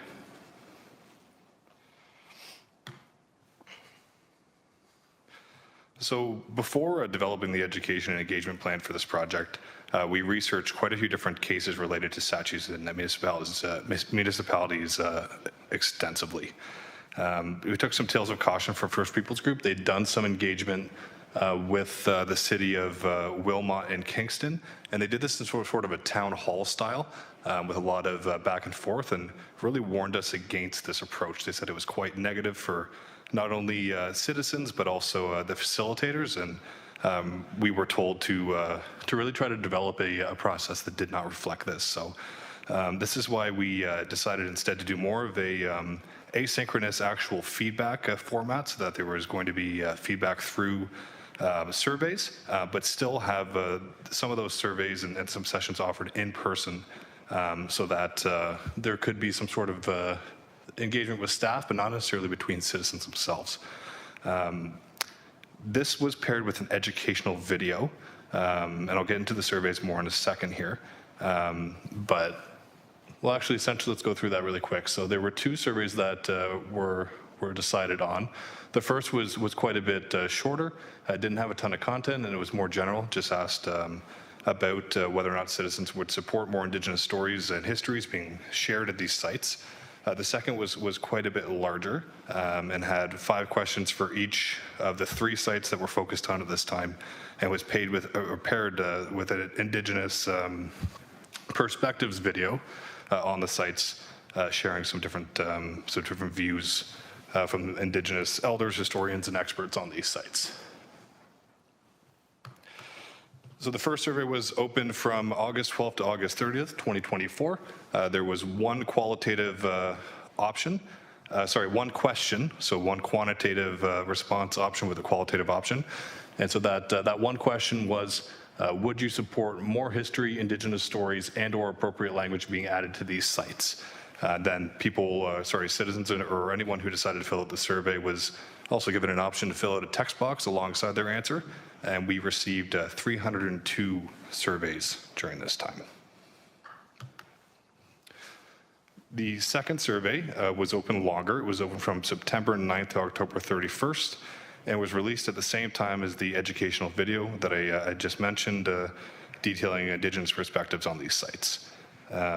This survey was released online, the survey alongside the video, but there were also in-person sessions, just with concerns about digital literacy, or if someone didn't feel that they could quite be reached or wanted to have more of an in-person touch, we wanted to offer these in-person sessions as well. So the second survey had 5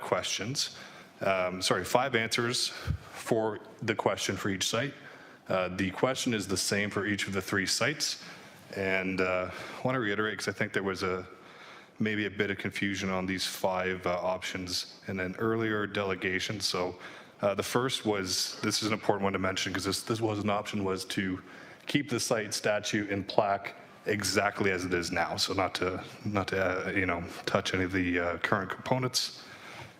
The second option was to keep the site and statue, but remove the plaque. So something specifically to plaques at these 3 sites. The third was to add signage that tells more of the Indigenous story of the site. The fourth option was to move the statue and plaque to a place where education about the complete history can be provided, such as a museum or exhibit space. And the fifth option was to remove the statue and plaque entirely and keep it from the public eye. So even though there was extensive research done on this topic before creating this education and engagement plan, there really weren't actually any examples of municipalities engaging with the public like this in a successful manner and actually gathering data before making a decision on sites such as this. And this includes different Indigenous related sites in Canada, but also different sites in the United States with different ethnic groups and even in different European countries as well. So because of the earlier stated challenges that First Peoples Group had experienced, we wanted to make sure we were still interacting with individuals, but again, wanted to make sure that it wasn't a very volatile or unsafe atmosphere for anyone involved. So what Travis and I did do was attend 14 in-person sessions across the city, and including 2 at the surrounding First Nations. Mississaugas of the Credit First Nation and 6 Nations of the Grand River. And so what Travis and I would do at these sites is we would show the video, we would provide copies of the survey, and talk and chat with anyone who had any concerns. So for the second survey, there were 897 completed surveys online and 31 hard copies that we received in person. So over triple of what was received for the first survey. So for the results, the most important part, in the first survey, over 2/3 of the respondents, so 67%, answered that they would support more Indigenous stories being told at these sites. And for the second survey, the most popular response was to add signage for both the Augustus Jones Fountain and the United Empire Loyalist site. For the Queen Victoria site, adding signage was actually not the top answer, but due to the sensitivity around this figure and the fact that the remove this statue entirely option was higher, 5 times higher than the Augustus Jones site, and I think 2.5 times higher than the UEL site. Staff still recommended adding signage to the Queen Victoria site with the first survey kept in mind and some of the other qualitative responses as well.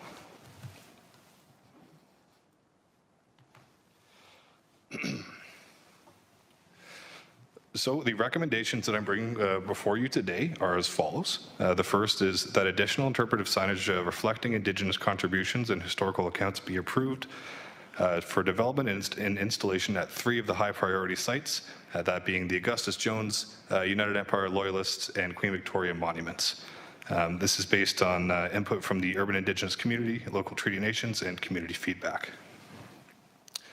The second recommendation is that funding for up to $20,000 to ensure the content for these signs is written by and/or approved by a subject matter expert, in addition to the cost for the fabrication and installation of the signage, and this be authorized from any available source deemed appropriate by the General Manager of Finance and Corporate Services, including one or more of the following: first, from provincial or federal funding sources, and second, from the overall City of Hamilton surplus or the Tax Stabilization Reserve. And also that the funding for up to $30,000 to cover facilitation and meeting costs associated with the final remaining site for this project be approved, and that any related funds that aren't used by the end of 2025 also be able or available in 2026 for this work. So a lot of information to put out at once, and a lot of work that went into this this project. But we're really happy to be here today and present these recommendations, and hope to keep this conversation going. So thank you very much for listening. Thank you, Luke and Travis. I really appreciate that. As I shared earlier, I want to give you a chance to sit down. I anticipate there might be some questions, and so what we're going to do is just grab a mover and seconder to receive the presentation and approve the recommendations in the report. See Councillor Crutch, Councillor Wang, give you folks a chance to find some seats if that works for you. And then once you've grabbed a seat, we can start the Q&A. And so to members of committee, if you'd like to add yourself to the speakers list, we do have a moment. And then I just want to check in to make sure if there's any other overview or introductory comment, or if it's okay to just jump right to the questions. General Mater? Thank you, General Manager Grace Mater. Thank you, Mr. Chair. I just wanted to say thanks to the staff. I think they've done an amazing job through this work. This has been really hard lifting over the last number of years to get to this point. I've referred to this as a very initial starting point. I talk about this as this is kind of baby steps, you know, and I think it's really important, and I've appreciated the support from everyone in the council, around the council table, and also from staff across the corporation. These Travis and Luke are representing two different departments here, but this has really been a cross-corporation initiative in that, and so I've just wanted to say thank you to everyone. Thank you, General Manager Grace Mater. On our speakers list right now, I see Councillor Crutch and I see Councillor Jackson trying to signal, so I'll add you. Thanks very much for this work. I know it's a lot of work to do, and I'm grateful to see that the Indigenous Relations team is growing to take on a lot of the work that we have to do across the city. I know this is also not easy work to do. Going through these survey results, addressing these kinds of topics, it's not simple, it's not easy. There's a lot of labor there, emotional and otherwise. So thank you for doing that work. I guess I'm very supportive of what's before us here. What this suggests is that we're going to let people who know what they're doing do the thing they're doing. We have lots of qualified people to do the work here. They know what they're doing. I have confidence they can do it. My only question, I guess, and this is up to you, you don't have to feel compelled to answer this, but my question is if you wanted to respond to any of the comments in the delegation to clarify any positions you were taking or things you were going to be doing, I just wanted to give you the opportunity to do that if you wanted to. Also, if you're happy for the report to stand as is, fine with me. Through the chair to you, Councillor, thank you very much for the question. And I would just say it's all survey data dependent. So there was, and I think this was mentioned in the delegation, it was about a 3% response rate for the United Empire Loyalist site to have the plaque removed. And compared, I believe it was 46% or something around that to have more signage added. So, you know, it's not about not listening to the request. It's more just, you know, not basing it on a smaller amount of data compared to what we heard from everyone else. And the only other thing is, so with that's the quantitative options. With the qualitative options, we got to read a lot more paragraph style or sentence style answers for people with more detail on these sites, which, as you just stated, was interesting at times for sure. Though, that being said, even the responses that said, don't touch the site were more focused on no components being removed. So the other respondents that said that, please add another sign, they said, please don't take anything away from these sites. We want them to stay the way they were. We want to learn from them and don't want to change any of the historical sites. Just add more interpretive signage. So that's just why we didn't recommend that option.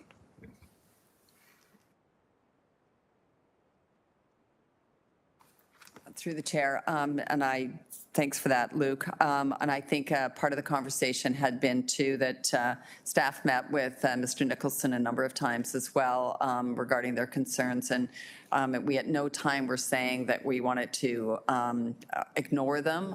What we were trying to indicate is that we wanted to work through the process. We started this process, we wanted to finish it and conclude it and bring it here. There are options down the road if they choose to make changes to their signage, and that, of course, outside of this process. So I think it's important that they understand that as well. We don't make those decisions ultimately about all of the signs that are around in those gardens, because that was done many years ago prior to this. So I just wanted to add that. Thanks. Through you, Chair, and to the councillor, let me formally introduce myself, I guess. I'm Travis Hill, the Curator of Indigenous Culture and Heritage. And as stated before, between the Acting City Manager, Grace, is that my position does split differently between two different divisions. So I sit with the Heritage Resource Management, which is Planning, Economic and Development, as well as I split my time with the Indigenous Relations Division. So against, I guess, cultural values, I have my foot in both canoes, so to speak. Now, and to Councillor Kretsch's remark about this being emotional work, it really has been. As a citizen of the Tuscarora Nation Beaver Clan, this history and culture hits home first to me deeply, and secondly, I do have the fortunate opportunity to push forward my culture as well as my history. And we do appreciate, and me specifically, as well as the Indigenous Relations Division, your sincere acknowledgement of what emotionally this has, the toll it does take on us. Now, we are hired to do these positions and to move forward the urban Indigenous strategy. So that's what, this is one step towards that. And we do appreciate the acknowledgement of the Truth and Reconciliation, as well as this urban Indigenous strategy and the implementation of it being pushed through previous council.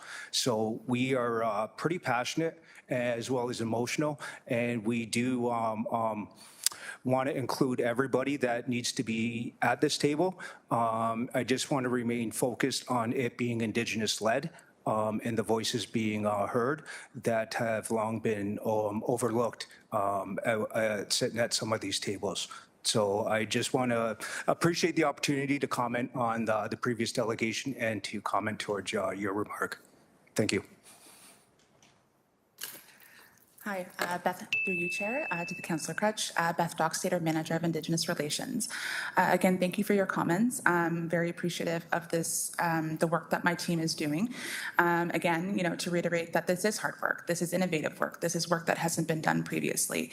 And so, there'll be bumps and bruises along the way. However, our team's committed to the overall process. And I think what's important to remember is what the goal of this project was. The goal of this project is to include voices and perspectives of Indigenous people that have historically been excluded, particularly our histories. And this project aims to provide a more equitable, balanced, and inclusive representation of our version of histories and coming from our perspectives. So I think that that's, just to, reiterate Councillor Nan's comment that this needs to be Indigenous-led. And our team is committed to this work and doing the work that we need to move this project along. So, Nyala. Thanks. And I think that what I heard in that was not only acknowledgement of wanting to continue to make this, ensure this work is Indigenous-led, but also that this is a first step on doing something that hasn't been done before. So we're going to do this. And then if there are things to do afterwards, we're going to do them. And we're going to come back here and have that conversation. And that's okay. This isn't meant to be some perfect situation where we go in and get a survey result and try something to make the situation better, and then that's going to solve all the problems. This is one piece of things that are happening and moving all over the place. So I think we have to be mindful of that and mindful of the impact of that and mindful that this isn't the end all and be all also, so that everyone knows that their expectations should be measured by that. And there's lots of opportunity for everyone to participate in this conversation, but who leads it matters. Thank you.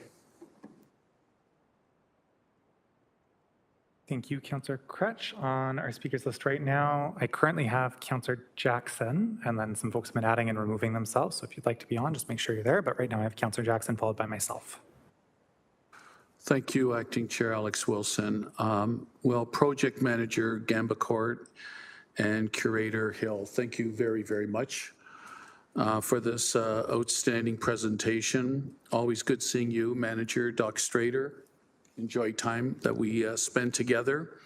I'm missing Director Laforme, but I understand with the rescheduling General Manager Grace Mader that the director's on some much needed deserved vacation time off, but please convey my thanks to her as well and the time that she gave me in advance to understand and have a preview of what would be forthcoming. Can I just ask right off the get-go, did I hear loud and clearly, Project Manager Gambicourt, that the overall theme of the responses was do not remove current and existing landmark monuments, but to add to it, provide corrective placking and language, and find a way to, my editorial, to move forward together. Through you, Acting Chair Alex Wilson, did I fairly accurately interpret what you presented, please? Through the chair to you, Councillor, yes, that's pretty much the exact message that we received, and it was either to add or not to remove, or to add and not remove. So exactly that. I'm not going to get into a lot of Q&As here because, again, I had some incredibly invaluable time with GM Mader and Director Laforme. I always find the staff meetings in my office in advance just so beneficial, at least for myself. I just want to say how relieved, happy, joyous, and appreciative I am of this path moving forward between the Indigenous community in our city and non-Indigenous members of our community, which obviously the non-Indigenous, like myself, make up the overwhelming majority of the population in our city of Hamilton. I was saddened by what happened a few years ago at Gore Park. I'm not going to repeat it all. I just felt that hoping to move forward after that unfortunate set of circumstances with the previous statute, that there was a much, much better collaborative, cooperative, respectful way between Indigenous and non-Indigenous Acting Chair Alex Wilson and our community to join hands and move forward, to appreciate the past that we cannot change, but also understanding the injustices of the past. Heck, I can relate to injustices of the past given my Armenian background, and yet not necessarily dismantling what we've inherited, but sure as heck offering a different version and a different interpretation and a more visible expression of that by new placking from the Indigenous perspective across our city. And I just can't tell you how happy I am right now at this moment in time with the messaging Project Manager Gambacourt, with the tone of this message and this presentation here today. It has my 150% support. And I've always said I love Native names and Aboriginal and Indigenous names. I mean, my goodness, in the north part of Ontario especially, whether it's the Kawarthas, the Muskokas, whatever, Ontarians of non-Indigenous backgrounds love vacationing, love exploring our province that has so many Indigenous names and artifacts. And if we can develop more of them within our own local community here in Hamilton, without replacing and or displacing, I'm completely supportive. And I want to add to the end for Councillor McMeekin regarding the United Empire Loyalists, GM Mader, I heard you loud and clear that the conversation with the UEL is not over, and today is a first step. And what seemed to be a bit of a paradox between them wanting to remove an offensive sign versus the city wanting to retain an offensive sign just seemed like a bit of a paradox and a contradiction to me. But I heard you loud and clear that that conversation with Mr. Nicholson and UEL will continue and move forward. Thank you, and Acting Chair Alex Wilson. I am honestly, this report today and presentation and recommendations have my full support. Thank you so much. Thank you, Councillor Jackson. If I could just pass the chair for a moment to Councillor Wang. Just a couple questions, comments from me, but I want to maybe take a step back and just acknowledge, I think, what other folks have said, that this is messy work, like wherever this is happening. And I think, frankly, I joked with General Manager Mader at the beginning, like the bar is on the floor from where I think we've seen other communities try and navigate this. I think there's been lots of missteps. Some of your research navigated it. So really appreciate the intentionality in the process. And so just want to put that out there. I think this is, as was said, baby steps, but I feel confident about the journey we're on as a city based on these, based on how this is going. And so really just first comment for me is kudos to the team through you, Acting Chair. I do have a question about process, and it seems to me, and this is, I'm just trying to make these things work together in my head, because the survey was conducted by anyone in community that participated, that came out, and that could have a lot of different perspectives. And then it seems like the survey answers are what's driving some of the recommendations. And I'm just wondering, within an Indigenous-led process, where does some of the qualitative work to kind of say, hey, this is what we heard, but we're not recommending this. So here we're recommending according to what the quantitative results said, open to that. I guess I'm asking, is there ever an opportunity to not do that, to not follow the survey results, but say for X, Y, Z reason, we're recommending this instead, or this is the additional feedback we have. I kind of ask this because I note that replacement, like subbing out signage, wasn't an option in the original report. So we didn't necessarily hear from folks about that opportunity or about their interest in, say, minor edits to a sign. So keeping it, but minor changes, open to that. I'm just more so from the process perspective. Is there an opportunity to expand on that process? Could just a little bit of light be shined on how we're going to keep working on that? Certainly through you, Acting Chair, to the Councillor. A lot of the qualitative answers were very in line with the quantitative answers. So if someone said we were support more stories being told, they would explain why they supported more stories being told. And same if they said, please don't touch anything, they would expand on that. So there wasn't really a situation where qualitative disagreed with quantitative in terms of the actual raw data and how much you were hearing it. I don't know, does that answer the question well, or? Yeah, I think I'm just trying to understand why these specific recommendations are being recommended other than this is what the survey said. And I think that is important to hear what the community said, but I'm just wondering if there's additional recommendation as to we're recommending this, not that.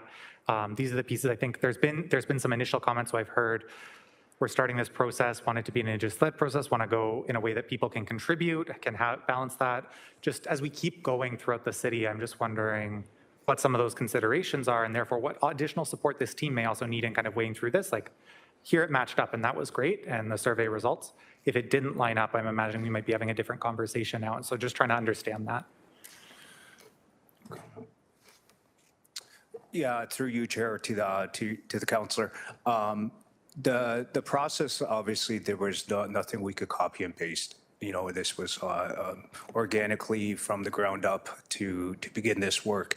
And moving forward, and to answer your question, yeah, there wasn't recommendation to add more signage, but keep the one statue and plaque as it is. I think just to have consistent messaging to cover all three of them, I think that was where we landed on, to consistently have that message throughout the landmarks or the problematic sites or the priority sites that were identified. Moving forward, obviously, yeah, we're going to have bumps and bruises and some obstacles, whether it's internally with the community or in this in council. It's very supportive to know that councillors and City Hall and our managers are very supportive of this work. So we do get guidance. Luke and I have only been here for just over 2 years, so we're still learning. But throughout this work, and yeah, we've looked at other municipalities and cities as to how they did it, and there was no carbon copy that we could take from. So yeah, it's going to have some peripheral view and opinions throughout this process. And the only other thing I would add through the chair to you, Councillor, is so the report in 2022 that Travis and I's roles were created from, and this work is based on, is honoring our roots, but the subheading of that is creating space for Indigenous voices in the city of Hamilton. So in a way, adding more signage and being able to tell those stories is a pretty direct path. And when we did have to do our due diligence, we both would have felt wrong if we hadn't offered all options and given what was at times an upsetting survey to both sides. So people were upset that the option for taking statues down was given, and some people were upset that the options for not taking it down was given. There was a very diverse range of opinions, but this sort of lands right in the middle, and it seems like a good path for doing that, creating space for Indigenous voices in the city. Thank you. Through the acting chair, just one final question from me, disentangling. So I just really want to echo this is a citywide process. We have lots of sites. It's really important that our first ones, we have something that's a little bit process-oriented. Throughout that, and on a very site-specific case, we have a situation where I think it's within the past 20 years, we have a user group that donated the sign, I think asking, can we go further than is being recommended in the report potentially, or is there options to do that? And I guess I'm just asking, respecting that we want to separate these processes out because we do want there to be a citywide process that functions independently, that doesn't have every single time this happens, a motion coming from council and it be council determined, and we want there to be a process in place. We also have this specific opportunity here, and so understanding these are separate processes, maybe just GM Mader or Manager Dockstader, just could you highlight for a committee maybe what that separate process looks like, or where does that go, or where is that, so folks can have confidence that nothing's not being followed up, but just where the separation is? Through the chair to the councillor, that process still needs to be mapped out, to be honest, because when we got into this and made the request, there was a little uncertainty as to whose ownership does this fall under? You know, where is that ultimate decision making? And so I'll be working with our colleagues, you know, in planning and economic development, tourism, parks, with public works, and that to determine what does that process look like. We can also report back about that as well. Thank you. I'll take back the chair, and seeing on our speakers list is Councillor Wang, Councillor Maureen Wilson, followed by Councillor Crutch. Thank you. Highly supportive of this work and the report, and thank you for all of the hard work. I was privy to attend one of your in-person sessions, so it was really nice to be able to see how it was presented in person. So I think my question is around, I just want to be a little more prescriptive of what happens next, because I see that the allowing for funding to ensure that the content for the signs is written, and then there's also a $30,000 facilitation for the next or the remaining high priorities. Remind me again, what was the remaining high priority site? First question. So out of the 5 high priority sites, 4 are being addressed or have been addressed. The remaining is the Sir John A. Macdonald site and monument. Oh, yes. Okay. Then what is the timing? What is your expected timing for something like this? Because I'd like to understand, when would we ever do any of these unveilings? And then I think I would also like to understand, what does the communications plan look like for this, and how do we really show this off, and how do we talk about this publicly? So what does that timing look like for when we might uncover these plaques? Through you, Chair, to the councillor. The timeline is we're hoping to start this and have something in written form and a process for this in Q4 of 2026 to get this moving forward if these recommendations are accepted, to hopefully at that point have something in concrete or on a pedestal. And the process moving forward is, yeah, there will be other conversations. These were identified as high priority, these 5. And like my colleague Luca mentioned, the last one is Sir John A., so that's phase 2 of this. And then the 4th one, which was highlighted in the presentation, was the renaming of Ganasakari School. So that's rounds out all 5 sites. These 3 is what is directly reported to the in this report. Well, hopefully when we do all of the celebration, it's not in the dead of winter.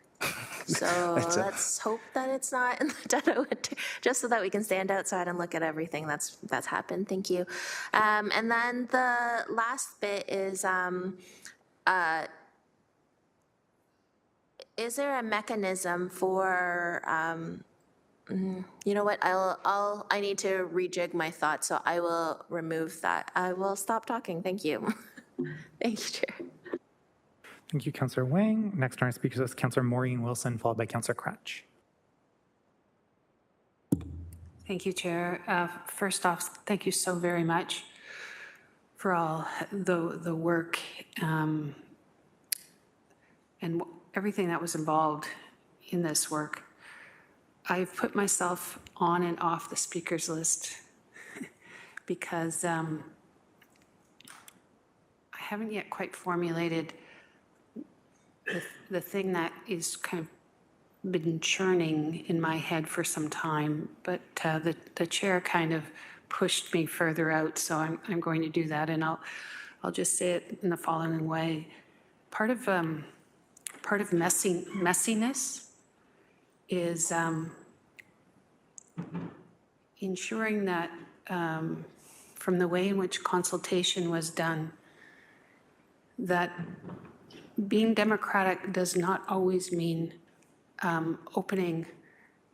doing unnecessary harm just to listen.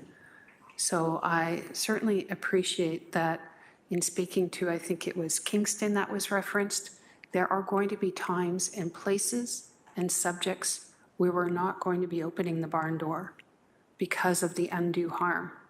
It doesn't mean we're less democratic, but it just means on issues, on whether it's minority rights, minority languages, matters of reconciliation, the onus is on stewards to lead and ensure we do no harm. And that should be informing a number of files going ahead. The other thing that I am grappling with, and it is a forever grappling, but it's particularly pronounced on this subject, which I think should be first and foremost in the mind and commitment and heart of all Canadians, is that there are going to be occasions where we're not going to get majority support. And that should not be the measure of us proceeding. And we've put the onus on the very peoples who have been harmed by this to go out and to educate and to bring people along. And in this instance, we did bring people along. But the road ahead is going to perhaps be, the hill will be higher, and it will be harder, and we have to ensure that that burden is not always being done by those who have been burdened. And we should not be measuring according to 51%. And that is the messiness, but that is also the obligation and the promise and the duty of the journey ahead. Thank you, Chair. Thank you, Councillor Maureen Wilson. Next up is a second-time speaker, Councillor Crutch. Thanks again, very supportive, but I couldn't let this pass in light of Councillor Jackson's point about mentioning the Sir John A. Macdonald statue by saying, well, it's not here. And I know you do this kind of thing where you say, well, I'm not going to mention it, but then you mention it anyways. It's not part of this report. Purposely not part of this discussion is that statue. And you, in your comments, also said... Sorry, I'm just going to remind everyone that comments are made through the chair. Sure, through you. I'll say it happily. You said, you know, we want to have this theme applied to that situation. That's for another discussion another time. You also said, you know, I'm glad this is happening without replacing or displacing. The teachings I've listened to carefully from Indigenous people for years are that they feel replaced and displaced, actually. So I think we ought to be thoughtful about the language we use in this context. Thank you.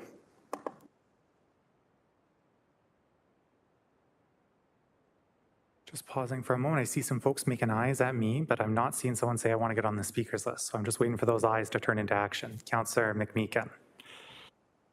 Again, I'm not a member of the committee, and I appreciate the opportunity to share just a couple of observations, if I might. First of all, I think history is emotional. It's emotional for a lot of people in a lot of different ways and different peoples. I want to just highlight a couple of things that came from my good friend Paul, and more importantly his mother, who I knew quite well. There's no argument about, in fact, he was in absolute concurrence with the 67% who felt signage, different signage reflecting the Indigenous historical perspective was important. There was no challenge to the leadership. In fact, he was very pointed about that, just simply wanted to be heard. And I guess as I heard him speak, I reflected way back to something his mother had said to me many years ago about all of us bringing our giftedness to discussions. And Paul, her son, certainly did that today, and I thought in a very helpful way. In fact, I thought what he had to share with us today was a real gift. I think he modeled an approach and a sensitivity very favorably inclined towards reconciliation, working together. And yes, he was saying there was some lament about not being as clear a stakeholder as perhaps they would have liked to have been. And he tried to be helpful when saying, hey, if that garden plaque is misconstrued or not appropriate, let's get rid of it. I thought that was a bold thing to say. And the idea of the treaty garden, I don't know what all the complexities of that. There are people around this table with more experience on heritage type issues. But I think as we go on any journey, there's one thing we should always, a couple of things we should always remember. We're on the journey together. And that a really important part of that journey is that we're open to learning from each other. And I thought Mr. Nicholson's comments were very appropriate. I'm delighted to hear the words, it's not over. I think, Chair, you touched on that very eloquently and far more so than I think I ever could. No one's arguing against change. In fact, I thought the comments shared by the delegates were quite helpful in that regard. So I just want to flag that and really urge that as we do explore ideally together, because reconciliation for anyone isn't going to happen without that, that we can be open to learning from each other and not being afraid to deviate from what the polls may tell us. You know, I could get into that as one who's studied statistics and studies, but I will save that for another day. Anyhow, those are my comments, and I want to thank the group. I think it's a good piece of work, frankly. I'm not at all disappointed. I think the leadership has stayed true to their vision, and we just need to be as intentional as we can about involving anyone who has a legitimate historical and emotional connection to monuments and plaques. Thanks. Thank you, Councillor McMeekin, and thank you for joining us at committee today as well to participate in the discussion. At this moment, I don't have anyone else on our speakers list. I believe this was moved by Councillor Kretsch and seconded by Councillor Wang. So this is on both the receipt of the presentation and the approval of the recommendations in the report. And that would be an E vote. And the vote's now up.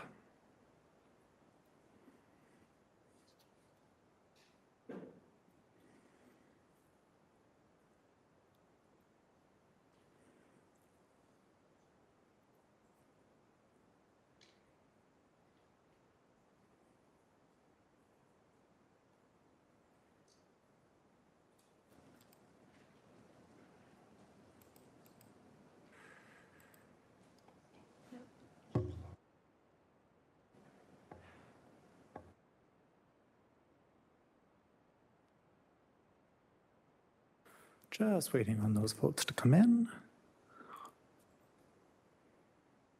And that vote carries 5-0. That's unanimous. Thank you, committee. Super quickly, can we use the same mover and seconder just to receive the correspondence attached to this item? Seeing a nod. Councillor Wang, you're okay to second that? Perfect. This is just a show of hands vote to receive the correspondence, item 8.1A. That was received unanimously. Thank you to committee.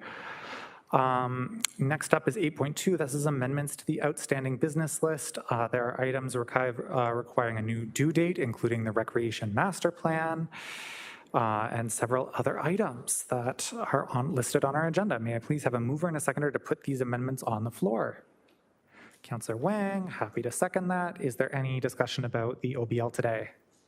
Yes, Councillor, I saw Maureen Wilson first, followed by Councillor Wang. Thank you, Chair. The last item on the OBL is the assessment of the municipal golf courses with a new due date of Q3 2026.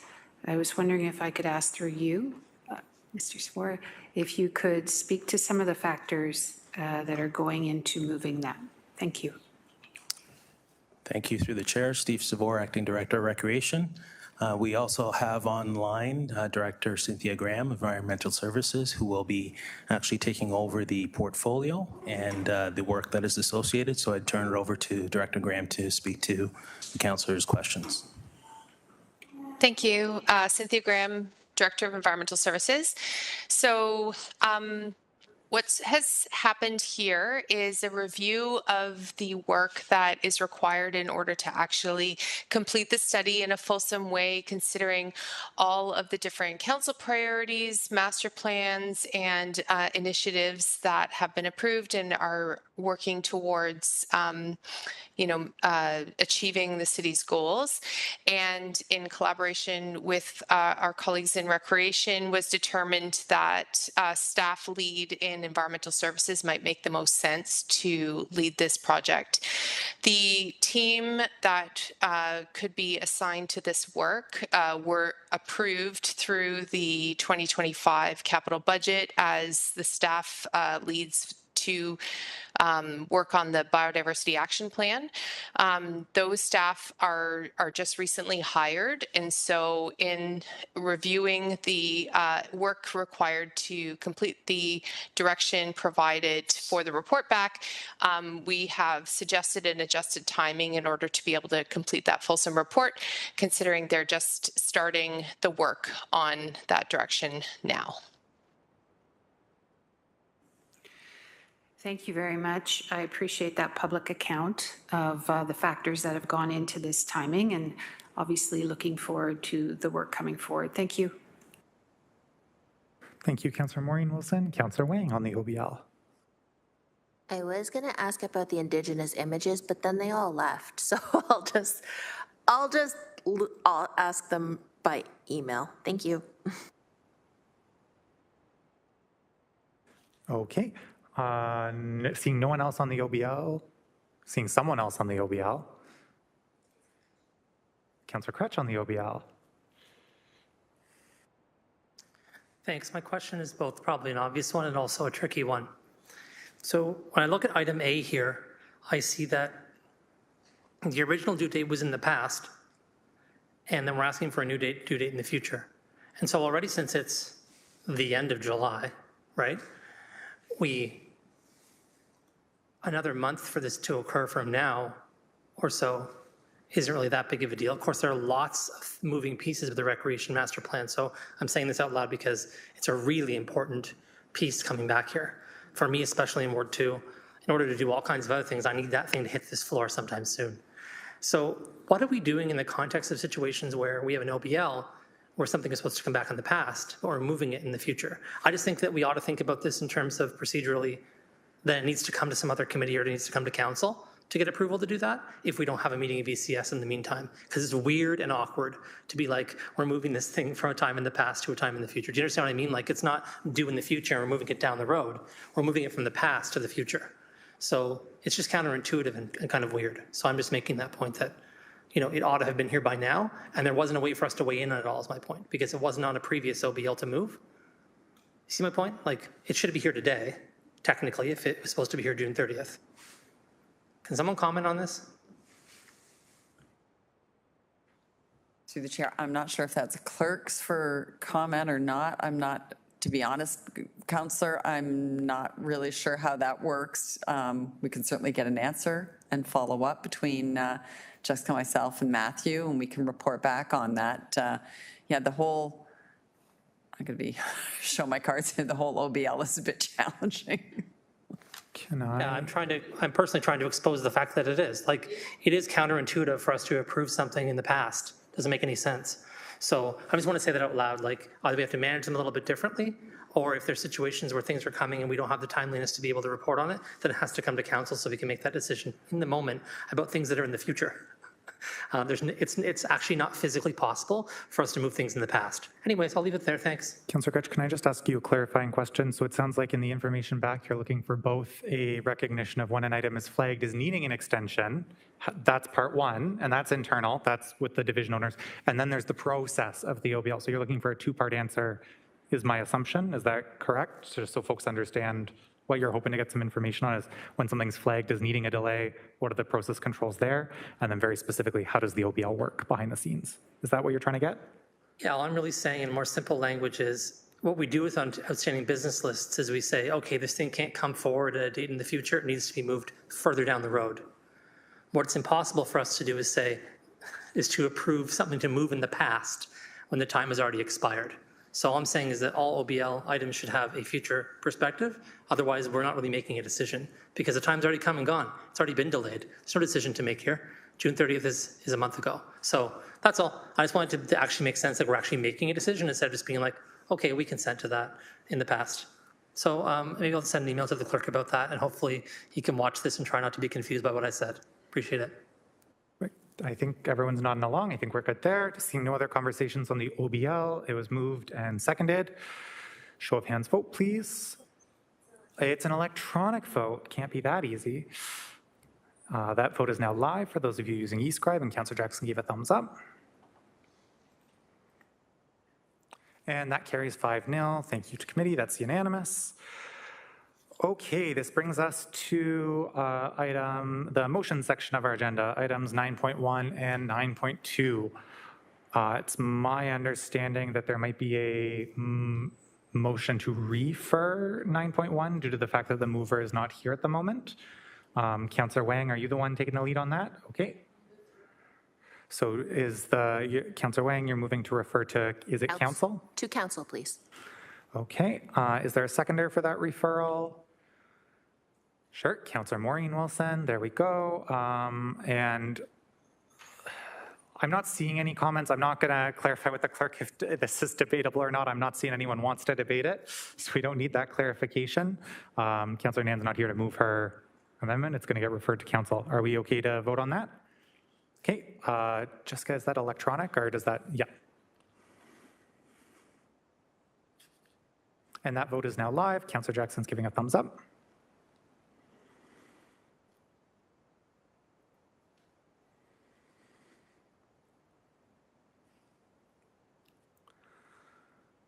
Okay, that carries 5-0 unanimously. That brings us to item 9.2 on our agenda. This is Inch Park Arena Sound System Replacement Upgrades. Councillor Jackson, would you like to introduce your motion and your seconder? Thank you very much, Acting Chair Alex Wilson. If I can get a seconder from, thanks, Ward 1 Councillor Maureen Wilson. Make sure I'll spell your name correctly here on the motion. On behalf of Ward 7 Councillor Esther Pauls, whereas Inch Park Arena, built as an outdoor rink in 53, modernized to an indoor facility in 95, city-owned rec center complex, including one ice pad community room. Whereas Inch Park is home to a variety of teams, including girls hockey, ringette, Inch Park Skating Club, and Fire Department. Whereas Inch Park Arena also provides a venue for various public programming, including lacrosse, tournaments, Challenger Baseball, as well as public skates, whereas Inch Park is highly used by the community with an average of 50 hours of ice book per week with additional rentals. Whereas the existing arena speaker amplifier has failed and requires replacement, the single arena speaker has failed and requires replacement, and the speaker wiring requires repair and total replacement. I hope that's not a multitude of speakers that have failed, but it sounds like it. Anyways, whereas 3 deficiencies have resulted in distorted sound system system, which is no longer usable for the user groups. Therefore, be it resolved, Inch Park Arena sound system be replaced with an upset limit of 10 grand from the Ward 7 area rated discretionary account number noted. Thank you, and seconded again by Councillor Maureen Wilson. Thank you, Acting Chair. Thank you. My roadmap here says we do have Director Savor to answer any questions if they exist, but I am not seeing any on the speakers list. And so we can move right to a vote. And that vote is up electronically.